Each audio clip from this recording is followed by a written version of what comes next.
Yes, Calvary greetings and shalom to you all. Praise the living God.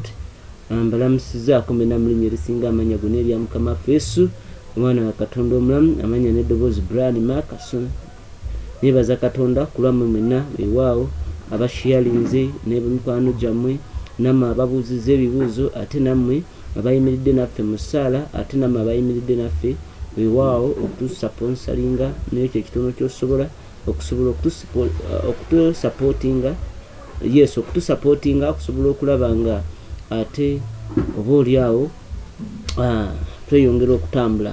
So buli olaba mbuze tekuba kwagala olunsi ebiseera ebisinga nti mba nina oba oliawo byendakinga okukomawo ate okukola video endala ate weewaawo ekiba olunsi ekyobulabe. So kwegayiridde gwe benna alina kyosobola always support us prayers and financially tusobole okulaba nga eva tutambula. Mukama akuwa omukisa, Mukama mutukuvu Yesu yeebazibwe. So olwaleero njagala kwogera dream about bread, a dream about bread oba ekirooto ekikwata ku mugaati. So nja kutandika n'ebyawandiikibwa, nenda kudduka speed muko awandika n'ebyawandiikibwa.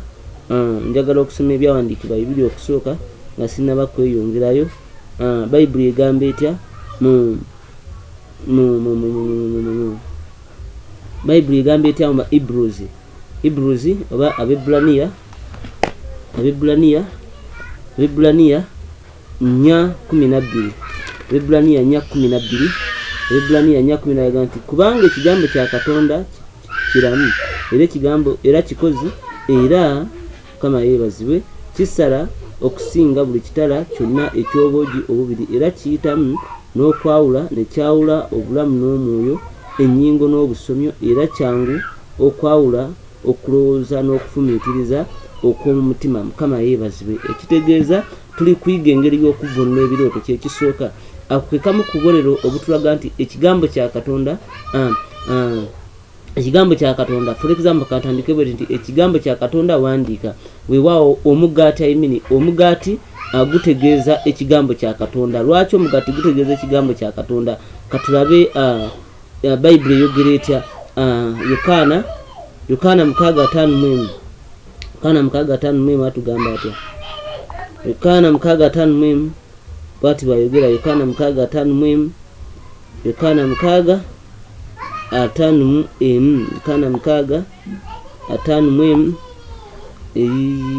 6:5 bwati bwayogera. Agamba nti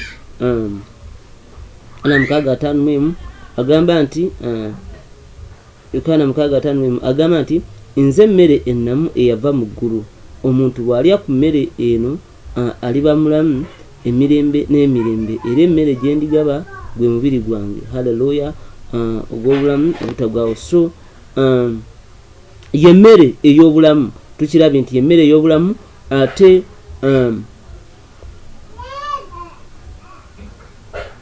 yes ye mmere ey'obulamu.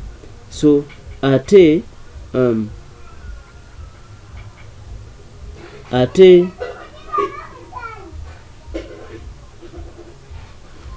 Yokaana 6:5 wonna wenyini wetubadde eno ye mmere eva mu ggulu agiryako aleme okufa. Ey'oluzungu ekijjayo bulungi, ey'oluzungu egamba nti ansome wano ey'oluzungu egamba nti haleluya. Ey'oluzungu egamba nti this is the blade. Kyenjagala this is the blade nti guno gwe mugaati. Mukama yeebazibwe. Ekitegeeza omugaati gutegeeza kigambo kya Katonda. Bayibuli egamba nti nze mmere eva waggulu nti buli alindyako aleme okufa. Lwaki tugamba nti kigambo kya Katonda? Bayibuli egamba mu Yokaana okutandikirawo nti olubereberye waaliwo kigambo. Okitegeera ate wano atugambye nti ye gwe mugaati. Kankaddemu agambye nti this is the bread which comes down from heaven that a man may eat thereof and not die. Mukama yeebazibwe. So ekitegeeza nti wekibanga Kristo kye kigambo kya Katonda tulaye mu Yokaana emu okutandikira atulaga nti Kristo kye kigambo kya Katonda. Bitegereka byenjogera? Yokaana atugamba nti Yokaana okutandikirawo olusooka paka kunya nti lubereberye waliwo kigambo n'abawali Katonda, kigambo n'aba Katonda, era byonna byatundibwa kubo, ekitegeeza olubereberye waliwo kigambo, of which kigambo ye Kristo. Mukama yeebazibwe. Kigambo ye Kristo, ate wano atulaze nti ye gwe mugaati, ekitegeeza nti mu nsi ey'omwoyo tutandise kati Mukama yeebazibwe okuloota omugaati ekisookera ddala omwoyo omutukuvu aba akubikira kisinzira context ki eri mu kirooto oba mu bode oba kowa message eri mu kirooto ekyo. So osobola okuloota tugeze nga oli omugaati. Mukama yeebazibwe. Osobola okuloota nga oli omugaati naye ng'omugaati mulungi, nga omwoyo omutukuvu ali kulaga nti ali kufeeding ekigambo kya Katonda kipenetratinga kuyingira munda mu ggwe, era ng'omugezi kyolina okukeera ku makya kusaba na kwongera kusoma kigambo kya Katonda. Mukama yeebazibwe. Ekyokulala osobola okulaba mu nsi ey'omwoyo nga oli omugaati. Haleluya. Tukisomye mu Hebrews mu Bebrania. Tusomye mu Bebrania. Tusomye mu Bebrania nga kigamba nti ekigambo kya Katonda kiki kitala. Tusomye nti ekigambo kya Katonda kitala. Ekitegeeza osobola okulya era omugaati mu nsi ey'omwoyo ng'omwoyo omutukuvu akulaga nti akuwadde amaanyi ag'omwoyo, kubanga ekigambo kya Katonda kiba kitegeeza kitala, kitegeeza nti ekigambo kya Katonda maanyi g'olina okukozesa omulabe okulwana naye osobole okumuwangula. So Hebrews bwatugambye oba Abebbulaniya mu nsi ey'omwoyo okulya omugaati kitegeeza ekigambo kya Katonda kye kisooka. Ekyokubiri okulaba omugaati kitegeeza kigambo kya Katonda. Okulya omugaati omwoyo omutukuvu aba akulaga weetaaga okusoma nnyo ekigambo. Ekyokulala obanga obadde oli kusoma nnyo Bayibuli n'olotanga oli omugaati, omwoyo omutukuvu aba akulaga nti ekigambo kya Katonda kitandise okupenetratinga obulamu bwo oba okuyingira okutandika okuleeta effect. Ate ge obanga obadde okaaba ng'osaba Mukama akuwa maanyi, Mukama Katonda n'akulaga ekyo ekifaananyi ekyo, ekitegeeza kiba kiraga nti Mukama akuwadde ekitala mu ggwe, akuwadde ekigambo kya Katonda ge maanyi. Mukama yeebazibwe. Gaba gatudde mu ggwe ate oba ogenda kufuna eddembe. Ate eriyo okulaba nga mu nsi ey'omwoyo olaba emigaati. Mukama yeebazibwe. Ng'olaba slice oba tossez mu Luganda azita tosi ndooza, ng'olaba tosi nnyingi ez'omugaati obanga ozirya obanga oziraba nnyingi. Zino tosi ez'omugaati Bayibuli etulaga nti Kristo n'alyoka amenya ebyennyanja 2 ne tosi ndooza zaali 5. Mukama yeebazibwe nti n'aliisa ekibiina kyonna, ekitegeeza mu nsi ey'omwoyo ate okulaba ng'olya tosi z'omugaati nga nnyingi oba okulaba mu nsi ey'omwoyo omwoyo omutukuvu ng'akulaga olaba tosi z'omugaati nnyingi, it means sign of abundance. Kaba kabonero ka muyiika, kaba kabonero ka kwekubisaamu and success. So omwoyo omutukuvu aba akulaga nti agenda ku multiplying oba kyokkiriza Katonda oba kyosabira Katonda. Ebiro bya abundance bisembedde oba ebiro by'omuyiika olina kwekwata ku Katonda ate n'okwongera okunoonya ate weewaawo n'okwongera okunoonya amaaso ge osobole okuba n'emirembe. So ate era mu ngeri y'emu ekigambo kya Katonda kugambye kitegeeza maanyi. Hebrew 4:12 kikugambye, then kugambye wali nti ekigambo kya Katonda kiba kikuyingira. Yokaana 15:7 abyogerako. Then wembikulano Bayibuli. Alright, kale katugende kupata endala. Eriyo abalala abalaba mu nsi ey'omwoyo nga olya omugaati ne Setaani asobola okutega omugaati oba olyawo emigaati ebiseera ebisinga mu nsi y'omwoyo gugira nnyo ku sayidi ennungi, naye ne Setaani asobola okutega omugaati mu nsi ey'omwoyo ogulye. Haleluya. Ogulye naye ng'omugaati muvundu. So buli woolaba nga olidde omugaati nga naye omugaati muvundu, ekisooka sooka weekebere w'okuŋŋaanira oba w'okuŋŋaanira ekisookera ddala ekkanisa w'okuŋŋaanira si kirooto kino ekyokulya omugaati omuvundu. Ebimu bijja oluusi bifaanagana n'okulya emmere nga nvundu oba ng'olirira ku plate ng'olaba eddugala. So bikwataganamu. Ekisooka olina kusooka kutunulira kkanisa w'oliira ekyokubiri webanga ekkanisa nnungi emboozi z'owuliriza nazo zisobola oleeta ekigambo kino ne abantu botambula botabagana nabo.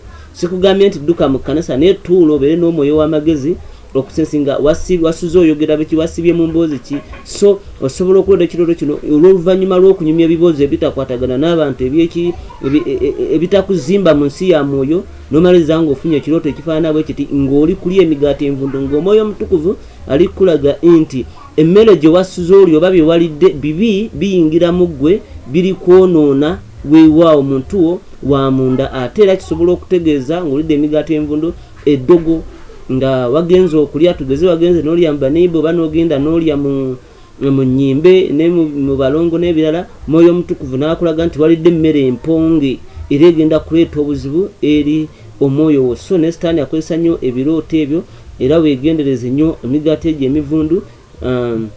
Then nekirala okuloota ng'olya omugaati omuvundu eva ng'ogulya ebimu kiba kiva ku evil foundation oba omusingi omubi. Zabbuli 13 agamba nti if the foundation is nti emisingi wegirizikizibwa omutuukirivu ki kyalikola. So esoboka okubanga nakyo kivaawo oba eneeyisaayo.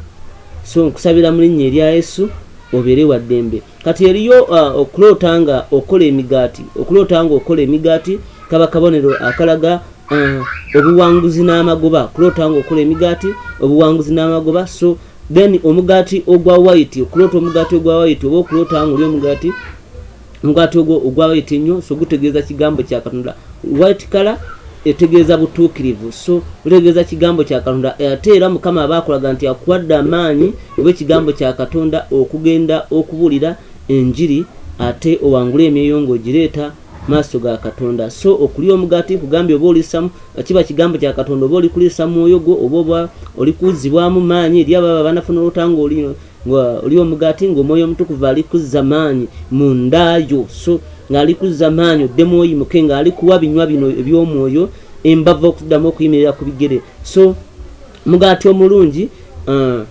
ng'oli omugaati omulungi omwoyo omutukuvu aba akulaga kifo wooli kituufu bakkanisa.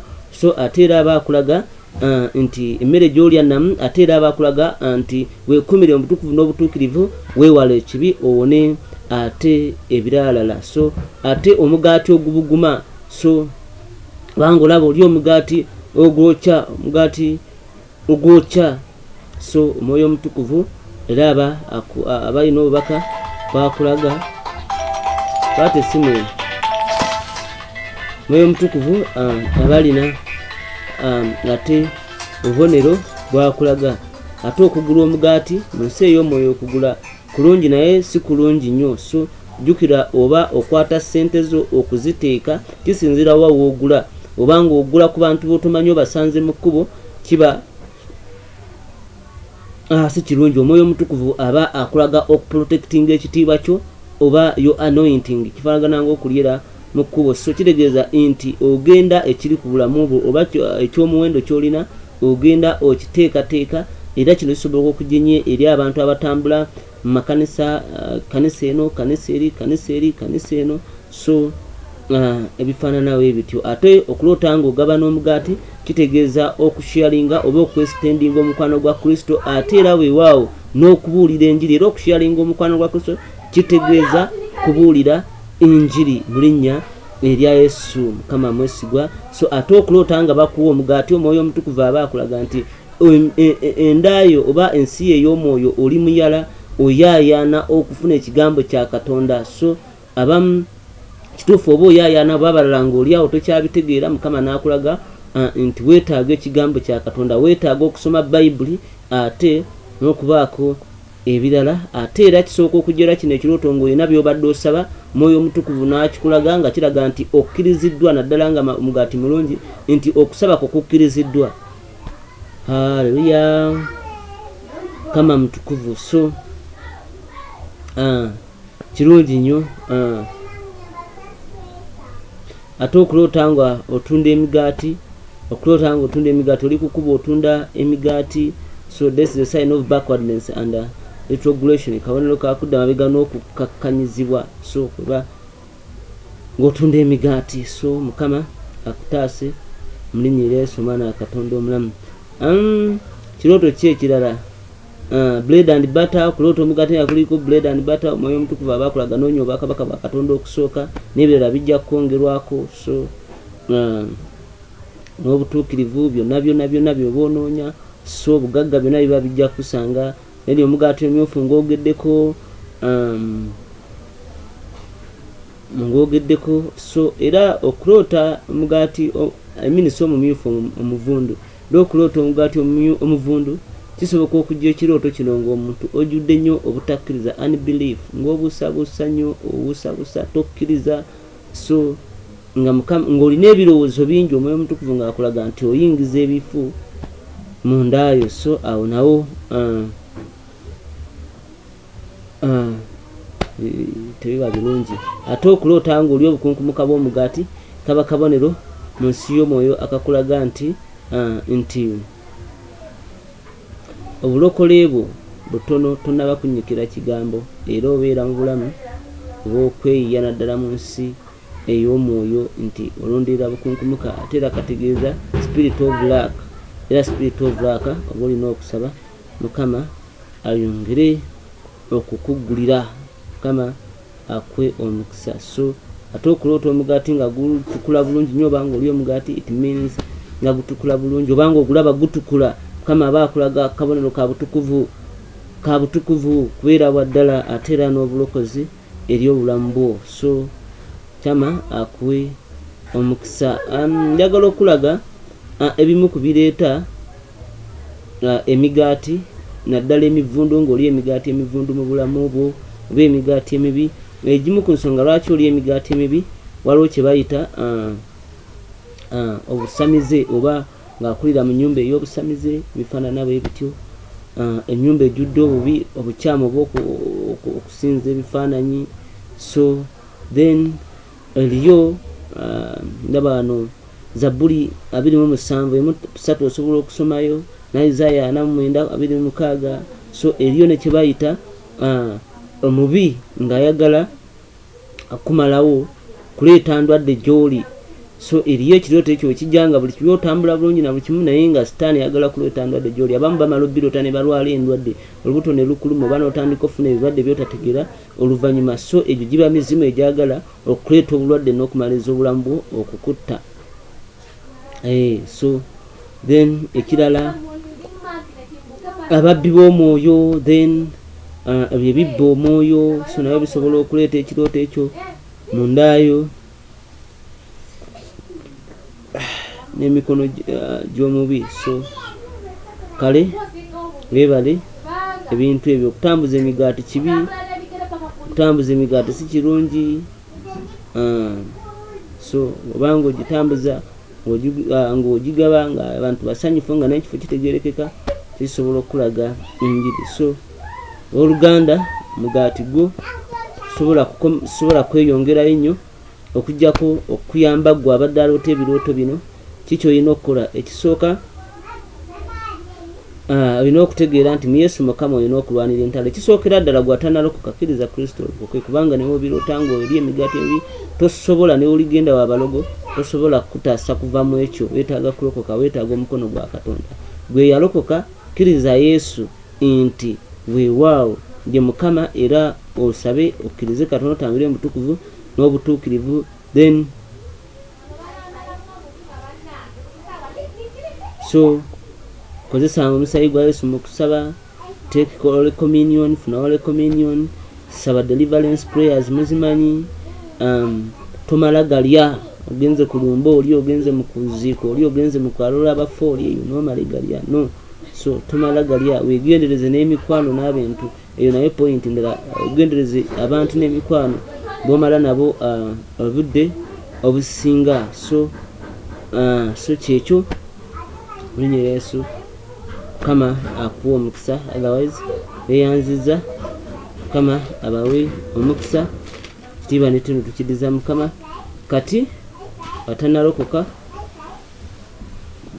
bayirabe nga sinatuuka kuba tannalokoka, gwe wenna alina kyasobola oyimirira naffe, Mukama akuwa omukisa, kubanga minisitule ziyimirirawo basapooti bintu bingi. Mukama akuwa omukisa. Ate omala okuwuliriza n'oweebwa omukisa, sharinga ne banno ate n'ebirala kama ajja kuweera ddala omukisa. Tuyize ku mugaati. Omugaati kitegeeza tugambye bingi, maanyi kuweebwa maanyi ga mwoyo, kigambo kya Katonda, kubuulira njiri, kuwangula, kukkirizibwa, kubotola n'ebifaanana bityo.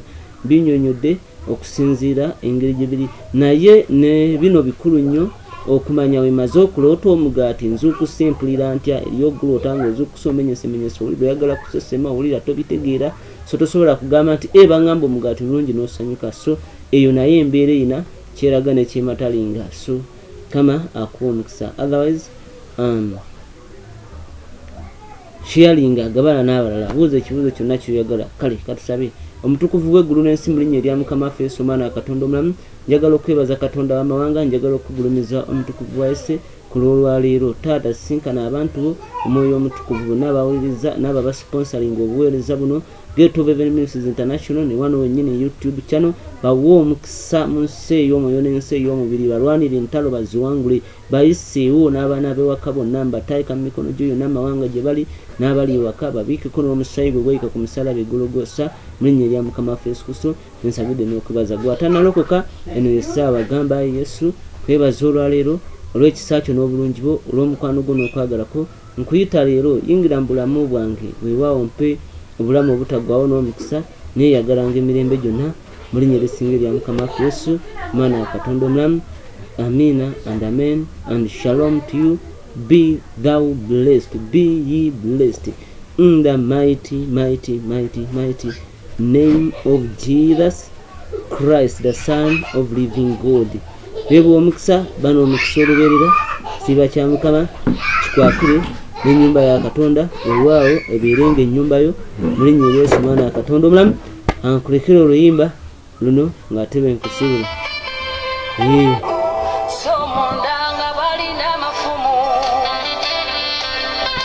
Yesu ndibeera wokyaze ddala yonna maaso gye